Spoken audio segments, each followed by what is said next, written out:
अब हम हरित क्रांति की बात करते हैं। हरित क्रांति क्या है, कैसे हुई, ठीक है। तो इसमें सबसे इम्पोर्टेंट चीज़ बात ये है कि जो हरित क्रांति शब्द है, हरित क्रांति शब्द का जन्मदाता विलियम गेड हैं, जिन्होंने 1958 में हरित क्रांति शब्द दिया।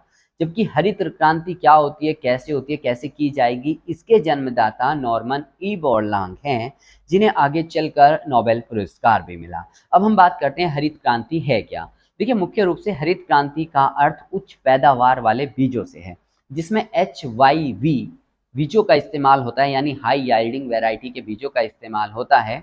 और इन बीजों के परिणाम स्वरूप उच्च पैदावार होती है, जिसके लिए अच्छे उर्वरकों, कीटनाशकों और पर्याप्त जलापूर्ति की ज़रूरत पड़ती है। अब हम जानेंगे कि भारत में हरित क्रांति क्यों अपनाई गई। सबसे पहली बात तो ये है कि 1967-68 में भारत में हरित क्रांति अपनाई जाती है, और हरित क्रांति के अपनाए जाने का एक तात्कालिक कारण था। वो कारण था कि 1970 के दशक में भारत में अकाल पड़ा, और इस अकाल के परिणाम स्वरूप खाद्यान्नों की आपूर्ति में कमी हो गई। खाद्यान्नों की आपूर्ति में जब कमी हो गई, तो इस खाद्यान्नों की पूर्ति को करने के लिए विदेशों से खाद्यान्न मंगाया गया, जो कि भारतीय लोगों के अनुकूल नहीं था, क्योंकि उनमें ज़्यादा कीटनाशकों का इस्तेमाल हुआ था।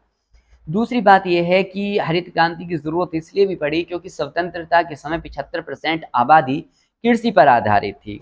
दूसरी बात यह है कि कृषि की उत्पादकता बहुत ज़्यादा कम थी, जो भारतीय लोगों की भूख या उनकी ज़रूरतों को पूरी नहीं कर सकती थी।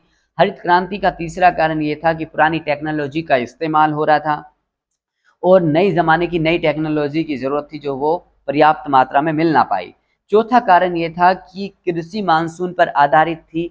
पर्याप्त मात्रा में अगर मानसून आए तो कृषि अच्छी होती थी, और मानसून कम आए तो कृषि कम होती थी।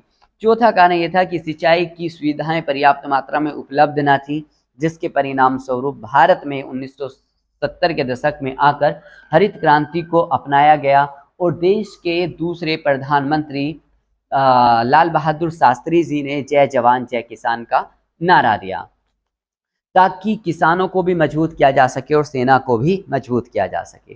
फाइनली हरित क्रांति देश के अंदर हो गई। अब जानते हैं कि हरित क्रांति के लाभ क्या हुए। देखिए, हरित क्रांति का पहला लाभ ये हुआ कि भारत खाद्यान्न में आत्मनिर्भर हो गया। दूसरा ये हुआ कि भारत में हरित क्रांति के परिणाम स्वरूप कृषि का व्यवसायीकरण हुआ।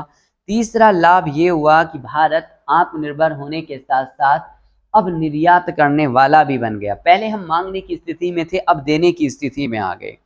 परिणाम स्वरूप दुनिया में भारत खाद्यान्नों का निर्यात करने लगा।